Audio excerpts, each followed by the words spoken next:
Hey, what's up, Rolling with Carlos family? How you doing today? Today we're gonna go ahead and do a wide receiver preview for 2025 for the Florida Gators. Again, I appreciate all the support you guys have been giving this channel, and as we continue to grow. And also, we're gonna give you a quick update on DJ Lagway's injury, and the Florida Gators are also pursuing the number one offensive lineman in the state of Louisiana. So we're gonna give you an update on that and also provide highlights of this young man. He's a junior from the state of Louisiana, the number one offensive lineman out of the state of Louisiana, Albert Simmons. And he is a big boy with ability to push to the second level so his running backs can move with, and he has quick feet. And he's a very good offensive tackle.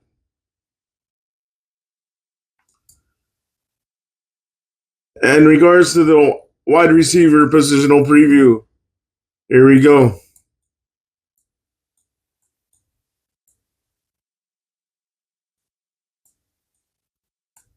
Who do we have in the wide receiver room in 2025? We have a redshirt senior, but that was a transfer, J. Michael Sturdivant. Redshirt sophomore, Eugene Wilson III. Redshirt senior, Khalil Jackson. Redshirt sophomore, Aidan Mizell. Sophomore, Tank Hawkins. Redshirt freshman, TJ Abrams. Freshman, Dallas Wilson. Freshman, Vernell Brown III. He's a legacy Gator. Nashawn Montgomery. Mazu Tankara is also a freshman. Taylor Spirito is a redshirt senior. Alex Gonzalez, a redshirt senior. Jaden Edgecombe, redshirt sophomore. Jackson Wade, redshirt sophomore. DeBron Hampton, redshirt freshman. I expect him. Dallas Wilson, Tank Hawkins, and Eugene to compete for kickoff duties. I've heard that they're giving DeBron Hampton a shot at that, and he's a very good redshirt freshman with very good speed. And then the last person in the wide receiver room, redshirt freshman, David Smith. Departures, Jameer DK got drafted. Elijah Badger got drafted. Jaquan Jaquavian Frazier's out of college eligibility, and Eugene transferred. Marcus Burke transferred. Zach Zadaris transferred. Brian Green Jr. transferred.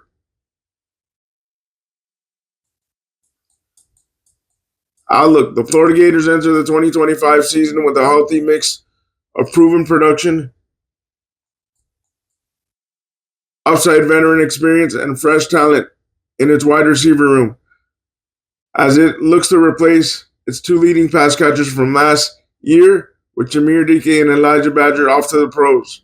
Returning to scholarship crops are redshirt sophomore Eugene Wilson III, redshirt senior Khalil Jackson, redshirt sophomore Aidan Mizell, sophomore Tank Hawkins, and TJ Abrams. New additions to the group are redshirt senior and UCLA offseason transfer J. Michael Sturdivant, and a quartet of true freshmen: Dallas Wilson, Vernell Brown III, Nashawn Montgomery, Mazu Tankara. Sturdivant, Wilson, and Brown and Montgomery each enrolled at UF in January and participated in spring training camp, while Tankara officially joined the program this summer. The older Wilson and Jackson each entered the campaign removed from season-ending injuries in 2024, with Wilson having undergone surgery last November for a genetic hip issue, as described by Napier, and Jackson recovering from an ACL tear suffered in early September. Wilson ultimately redshirted the year after making 4 appearances. Despite their extended ailments, Wilson and Jackson own the second and third most career production in the room, only behind Sturdivant.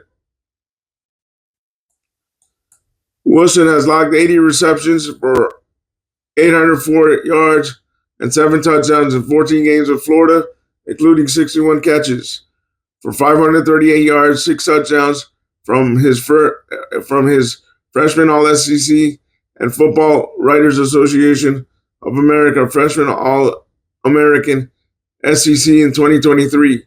Jackson has posted 24 grabs for 307 yards and 1 score over 18 games in the last 3 years. Each has started at least 10 games for the Gators.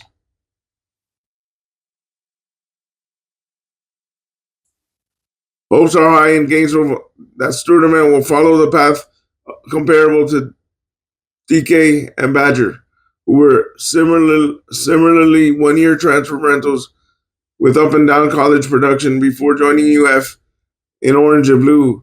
He brings 40 appearances and 30 starts worth of experience to Florida. Sturdivant began his college career at California, where he caught 65 passes for 755 yards, 7 touchdowns as a sophomore, resulting in first-team All-American honors from the FWAA. Sturdivant transferred to UCLA in 2023 and fared well his first season with the program, hauling in 36 receptions for 597 yards, resulting in a single-season career-high 16.6 yards per grab and 4 touchdowns. His numbers took a step back in 2024, however, as he posted 22 catches for 315 yards and 2 scores. With Wilson and Jackson's injuries, a brief injury to Badger, and significant flashes in the rotational role allowed Mizell to climb Florida's receivers depth chart into the first team. In 2024, over 11 appearances and 3 starts, he caught 17 passes for 202 yards and 2 touchdowns. Each of Mizell's scores went over 40 yards. Mizell turned a 5-yard catch into a 65-yard catch and run against Mississippi State early in the season, although the score was called back due to a controversial penalized blindside block by running back Montel Johnson Jr. Rounding out the experienced talent are Hawkins and Abrams, who each earned playing time as freshmen in 2024. Hawkins avoiding a redshirt by appearing in 7 games. A commodity on the recruiting trail, given the blazing speed, he clocked a 4.25 seconds in the 40-yard dash during a camp at Ohio State. Hawkins was largely utilized for manufactured touches in 2024. Of his 10 catches, 4 were caught behind the line of scrimmage, and 4 were logged no deeper than 9 yards downfield. He finished the year with 1,100 receiving yards and 1 touchdown, and added 3 rushing attempts for 11 yards. Abrams was limited to 17 offensive snaps as a rookie, but hauled each of his 2 targets for 34 yards. Of Florida's group of freshman receivers, if not the class as a whole, arguably no one enters their debut season at UF with high expectations than the younger Wilson. Florida made waves by flipping Wilson's commitment from Oregon in January after he signed with the Ducks despite his late change of heart. He was able to enroll at UF in the spring semester and in the orange and blue game. He established and tied program records with 10 receptions for 195 yards respectively, adding 2 touchdowns. Wilson posted 130 receptions for 2,424 yards, 18.6 yards per catch, and 30 touchdowns over 30 varsity appearances at Florida Tampa Bay Tech. Rifle attention on Wilson should not distract from the capabilities of Brown, a multi-generational UF legacy. However, although not to Wilson's extent, Brown has made an impact in the spring game too, with the blue team leading 4 grabs, which he took for 34 yards. Brown played varsity football behind his 4 high school years. First over 4 seasons at Wildwood Middle High, where he got 68 passes for 812 yards and 11 touchdowns over 30 appearances before finishing his prep career over 2 seasons at Orlando, Florida Jones, where he logged 164 receptions for 2,871 yards, 17.5 yards per grab, 21 touchdowns over 29 games. The son of Vernell Brown II, which attended UF from 2001 to 2005, grandson of Vernell Brown the Sr., which attended UF from 1982 to 1985, and nephew of Vincent Brown, a member of UF's 2008 national championship team, scored 4 touchdowns as a return specialist at Jones, averaging 33.8 yards per attempt over 4 kickoff returns and 8.5 yards per attempt over 22 punt returns. A Central Fall, Rhode Island native, Montgomery broke on the scene as a junior at Miami, Florida Central by scoring 1 touchdown catch for every 2 receptions. With 8 and 16 on the season, respectively, he took a bigger role in the passing offense as a senior when he caught 25 passes for 537 yards and 4 scores in 9 games. Montgomery recorded 3 catches for over 70 yards in the spring game, including a 51-yarder. Tankera from Lee City, Texas, Clear Springs, experienced a breakout campaign as a senior where he logged 30 catches for 455 yards, 5 touchdowns. He recorded 43 receptions for 399 yards, 2 touchdowns in the past 3 seasons prior. Biggest questions. Will Eugene Wilson III and Jackson be ready to play week 1?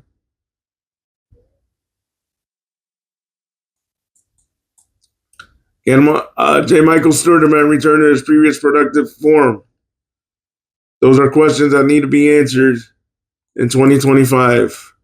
How big will roles be for Dallas Wilson, Vernell Brown, and potentially other freshmen?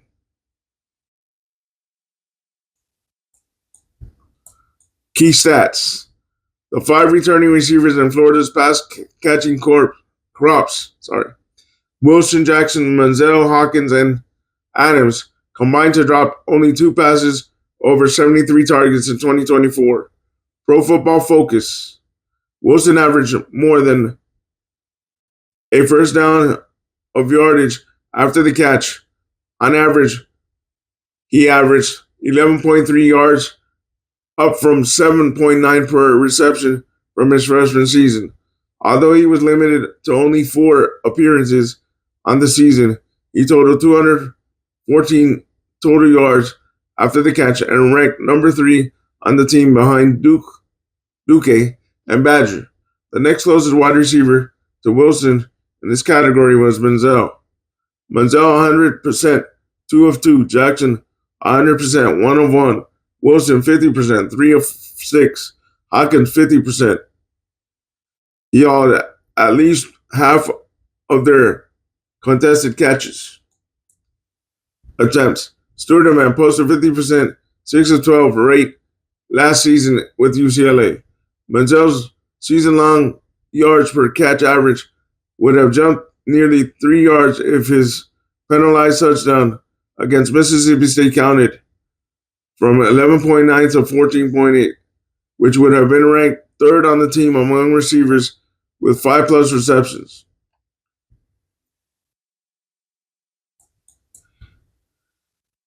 While his usage was quite limited, Abrams made the most of his passing game opportunities, averaging a team-leading 5.67 yards per route runs, 6 in total.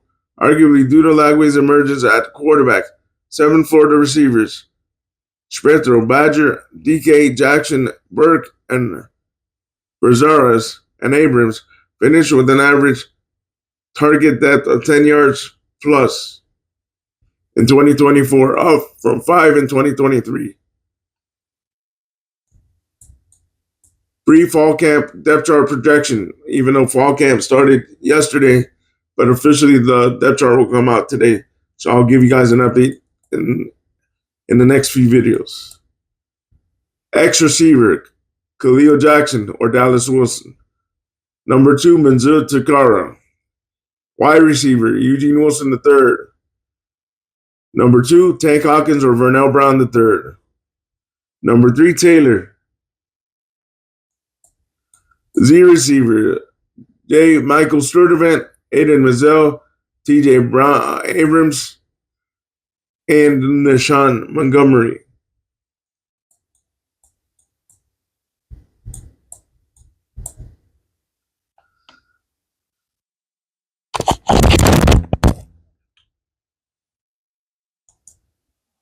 Okay, guys. Now I'm gonna go ahead and address what Billy Napier said about an injury that just popped up, or that they just addressed yesterday during his first press conference of the fall camp.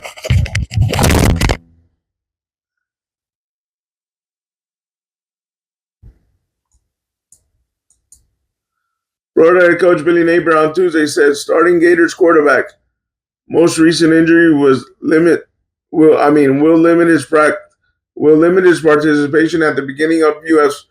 fall training camp. Swamp 24/7 reported Tuesday that Lagway suffered a low leg injury ahead of the Gators fall training camp, which begins Wednesday. He's day-to-day, Napier said of Lagway. The good thing is I think we're about a week removed from the injury. In general, he made a lot of quick progress, but it's something that we're monitoring. Multiple sources describe Lagway's injury as minor and not a long-term concern to Swamp 24/7. The injury marks Lagway's latest offseason ailment. He has nursed a throwing shoulder and a previously undisclosed lower body injury, which has revealed to be a hernia type issue that dated back to his high school career by ESPN commentator and former UF wide receiver Chris Doering this year. Napier commented Lagway's approach to navigating his multiple injuries over the course of the offseason while acknowledging the importance of Lagway participating in the practice before the 2025 season.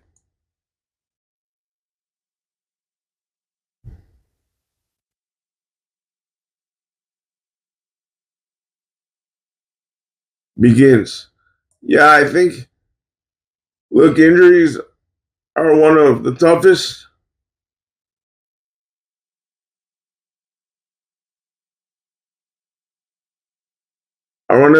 things about the profession. And certainly for him, being a near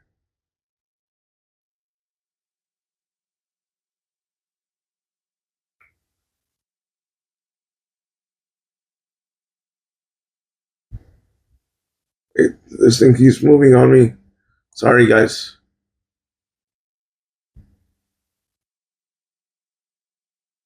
And certainly for him, being a year 2 player and recently and really motivated and hungry type of guy. Napier described, I think he's done a good job staying connected. I think he still has a voice as a leader. He's still walking the halls. He's able to be a factor. in that regard, but he's still a young player and needs those reps. Lagway's participation in the Gators training camp in March and April was limited by his previous injuries.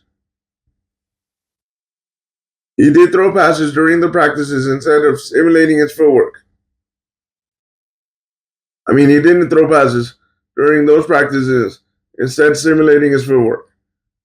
Handing the ball off to running backs, and according to Napier, the coaching staff in communicating with the quarterbacks and occasionally call plays during team drills.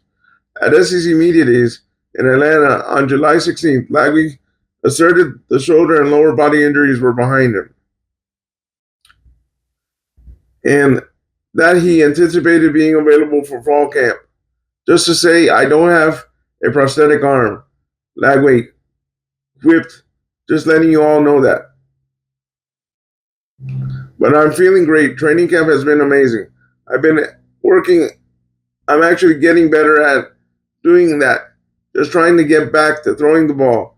I've been working on mechanics that's going to help my accuracy this year, help my decision making. It's been great. I'm just excited to get out there with the guys. Pertaining to the reported hernia injury, Lagway suggested the ailment was addressed during the offseason, although he did not disclose further details. Yeah, a lot of players have nooks and crannies, little things like that, lingering during the season, explained Lagway. Asked if he underwent a procedure related to his core muscles outside of that. I'm just ready to get out there. Lagway enters his first season as Florida's unquestioned starting quarterback in 2025 after making 12 appearances and 7 starts as a freshman, over which he completed 59.9% of his 192 pass attempts for 1,915 yards with 12 touchdowns and 9 interceptions. He finished the year with a 95.6 deep pass grade from Pro Football Focus, which ranked number 3 among 150 qualifying FBS passers. UF won every game Lagway started and finished 2024. The only loss his first team record came against number 2 Georgia, where he exited just before halftime with a hamstring injury, while Florida held a 10-3 lead.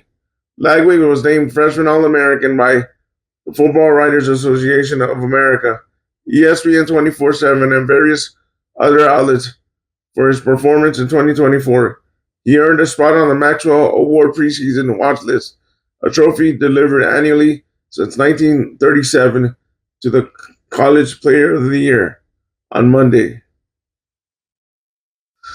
Guys, I'll keep you updated to his injuries, but it seems like he knows how to cope with injuries because it seems like he's been coping with injuries throughout high school. I'm not worried about Lagway. Lagway is a 5'2" player, phenomenon, a generational player, in my opinion. So I'm not worried about Lagway unless he gets a major injury. This one doesn't seem like a major injury. It just seems like something with the calf, but it doesn't seem major at this point. So I would not go crazy about this. Also, the Gators are pursuing the number 1 offensive tackle from Louisiana, the state of Louisiana, and his name again is Albert Simmons. The Florida Gators are desperately trying to lure the top recruits the top recruit at his position away from his home state of Louisiana. Rival Sam Spielman reported Monday that the Gators are pulling out all the stops to impress 4-star interior offensive lineman Albert Simmons is a top offensive lineman from Louisiana in 2027.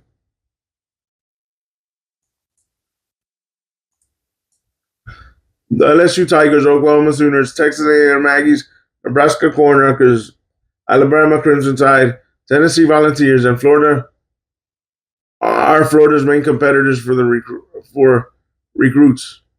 Simmons attends Sam Houston High School and is a native of Lake Charles, Louisiana. He's listed at 6'3", 265 pounds. When we went, it was more about getting to know everyone, and the camp was great, Brown said. Getting to know everyone and learn more about the program. Continuing to get to know more about their program and those involved with it. The Florida staff and family have been in communication, and it's starting to get up there. Simmons is also the number 2 interior offensive lineman and number 34 overall recruit in Rivals industry rankings for the class of 2027. He recently took a trip to Gainesville on an official visit back in June 20th. He also visited Alabama, Nebraska, Oklahoma, Texas A&M, and the Houston Cougars. The Gators are starting to make moves with another key prospect from the 2027 class, 4-star running back Traynard Roberts. Stated that Florida was in the lead as the program was the first college football team to pursue him. Florida is trying to return to the level it was during the Urban Meyer era in Gainesville. Meyer led the Gators to 2 national titles, 2006 and 2008, and never missed a bowl game from 2005 to 2010. Meyer recently credited the Pac-12 for trying to stay relevant after adding Texas State for the 2025 season. Florida begins its 4th season under coach Billy Napier against Long Island on August 30th. There you guys go. I'm going to pop up highlights of the big man, Albert Simmons, so you guys can see his quickness, his ability to get to the second level. He currently plays defensive tackle, offensive tackle at his high school, plus he plays basketball. So he's a two-sport star. Leave me your thoughts down below. What you think of the DJ Lagway situation? What you think of the wide receiver group for 2025? And what you think of the Gators pursuing the number 1 offensive lineman out of Louisiana in the 2027 class. Like always, stay positive, stay on your grind, and go Gators.